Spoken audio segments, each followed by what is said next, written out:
The Whispering Mountain by Joan Aiken, Chapter 6.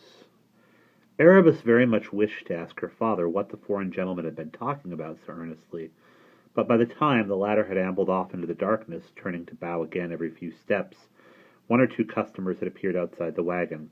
For half an hour or so, Erebus was busy fetching down boxes of cough pastels, vials of ointment, bottles of lotions and potions, and discussing their ailments with the people of Nant Agardau. Pains in the night after too many slices of Barabirth, ma'am? Then it's Inkshire of rhubarb you will be needing, I am thinking. A sore throat when you do sing the Maccabeus choir for 9 hours on end, sir? Our syrup of cinnamon will make you clear as a lark in no time. Chilblains with you, is it, my little lass? Here's some ointment of marchagul and marchalin, horseradish, and elecampane will soothe them better in a twinkling. Runny nose and sneezes, boy. Nasty old cold you have got, isn't it? And there's a dose will do you good. Parsley, periwad, perfegal, parsley, licorice, and periwinkle. Oh, most delicious indeed. A love potion, are you asking, sir? A diard Hewis, because your young lady won't speak to you? Indeed, I am afraid we have no such thing with us. But one piece of counsel I can be giving you. Eat no more win-win, no more onions on your lobscouse, for, not to tell you a lie, sir, the angel Gabriel would hold his nose to be near you. Sure I am, then you will find your young lady quite civil and sociable again. Can't sleep at night? Is that the trouble with you, and nasty dreams when you do drop off? Certainly to goodness that is a grievous trouble, and here is some juice of Ilisauquig, Ilisauduire, poppy, and agrimony. That will lull you off before you can blow out the candle. And here, to turn your thoughts in a smiling direction, here is one of my father's beautiful poems. The Dream of the Emperor Maxen it's called, and tells how he saw Princess Helen in a vision, and sought her over land and sea. How much? 1 hatling, half a farthing for the medicine, sir, and 1 guinea, 21 shillings for the poem, and never again will you be wary of buying a whole lifetime's pleasure for so little. Right at the end of the queue, lurking outside the wagon door in the darkness, was a curious little person, not much over 3 foot in height, and so covered with bushy black beard and whiskers that it was not possible to see anything of his face but a pair of sorrowful dark eyes, which he fixed steadily on Erebus when the last of the other patients had been out of sight. He ventured into the van. He was wrapped in a black blanket-like robe which came over his head in a hood and covered all but his face. "And how can I help you, sir?"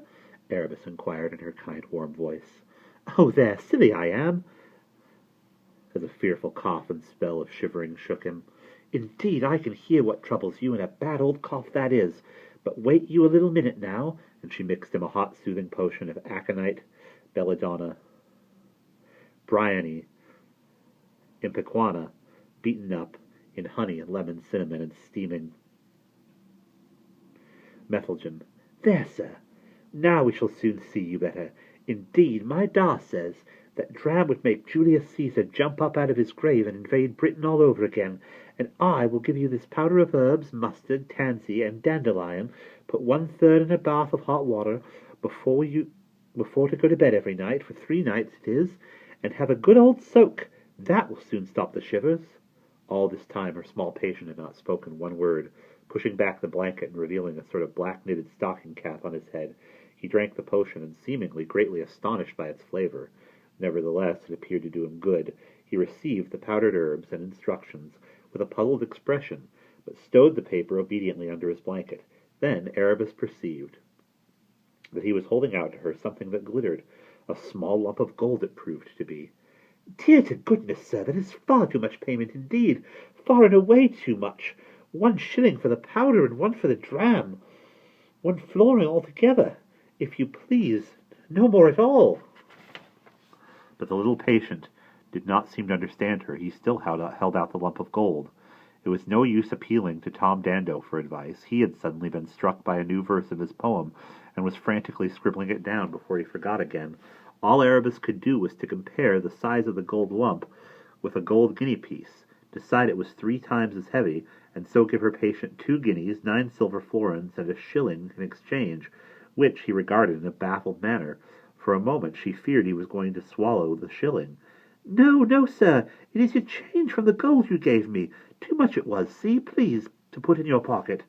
Did he understand? It was hard to discover his expression, since so much of his face was concealed by the tangle of beard and whisker. But at length he put the coins away and made a sort of bow, pressing her hand for a moment against his cheek. Then he was gone swiftly in the dark outside. "Well," said Erebus, "there is curious for you. Didn't seem to follow what I said too well, though very civil to be sure. Hey, Da, are you listening to me, Dada?" "Yeah, what is that, my little one? Did you speak?" Tom Dando put down his quill, having come to the end of a canto, and rubbed his eyes, blinking like someone who has just woken from a deep sleep. His shirt collar was rumpled, and his long, curly, dark hair was standing on end. His forehead was splashed with ink. "Did you see that strange little fellow that was by in here, with a nasty cough on him? Look what he has given me in payment." Tom Dando examined the lump of gold, smelt it, felt it, and bit it. "Pure new minted gold, that is," he proclaimed. "Not often it is that you see the like these days. But how could he have come on it, Dada?" Maybe he do have a gold mine by him," Tom Dando said vaguely, his mind and eyes once more straying back to his poem. Erebus seized the chance before it was lost again. "Dada, the man who was in here before, the foreign gentleman in the fur hat, what did he want with him?" "Foreign gentleman?" To prevent her father beginning to write again, Erebus gently removed the quill which he had picked up, and swept his pages of poetry into a neat heap. "The man with the moustaches like ram's horns, and a great flow of polite talk in his tongue." "Oh, the Seljuk of Rum it is. Kind of a foreign prince he is, down in those parts where they have a lot of sandy deserts and eat dates. Telling me about his country he was, when I gave his moustaches a bit of a trim. And then we got to talking about poetry. A fine, clever man he is indeed, and not at all proud with it." Erebus breathed a breath of relief. Talk of poetry was harmless enough. "You didn't tell him how I found Owen in the empty house this morning." "Found Owen in a house? What for should Owen not be in a house?" Tom Dando looked round absently, picked up his pen, and, for lack of paper, began to write. A large, flat, carefully cheese, which Erebus had just put out for supper. She moved it beyond his reach. "Oh, Dada," she said patiently, "you know I told you about finding Owen." "Did you so? But what should the Seljuk of Rum care about that? He have never even met Owen. Have sense, girl. Talking poetry we were, and he was asking questions about the parts round here. Interested in the old gold mines he is, and who used to work them." "Why?" Erebus asked suspiciously. "None of his affair, surely?" "Some reason he had. I am forgetting what. 1 or 2 lines of my poem burst sparkling into my mind just then, so I am not remembering very clearly what he said. Something about somebody he was looking for, was it? Oh, and he wanted to know where Brother Ianto was to be found." "Oh, indeed," said Erebus, knitting her brows. "And why was that, I wonder? How have you come to hear tell of Brother Ianto?" "What's it, girl? Ask more questions than a magistrate, you do. Why this, why that? How should I know? Maybe he needs glasses with him. Pass me my cheese, if you please, and a drop of Megalthon to keep out the cold, and I will be writing another 2-3 verses while you tuck yourself off to bed. Late it is indeed." Erebus tidied the caravan, covered up Hawk, and went to bed. But as she drew the curtain of her bunk, she asked, "Will the foreign gentleman be staying long in these parts, Dada?" "Eh? What's that you say, carrier?" "The foreign gentleman, the Seljuk of Rum. Does he stay here long?" "No, not long," Tom Dando said, taking a mighty bite of cheese. "Goes off to stay at Carmarthen tomorrow, interested in all the gold treasures there. Seemingly had an invitation from his lordship to go and study them." "Och, fie! If that sort of company he keeps, I hope we see no more of him." "There's silly you are, girl. Interested in gold he is, that's all."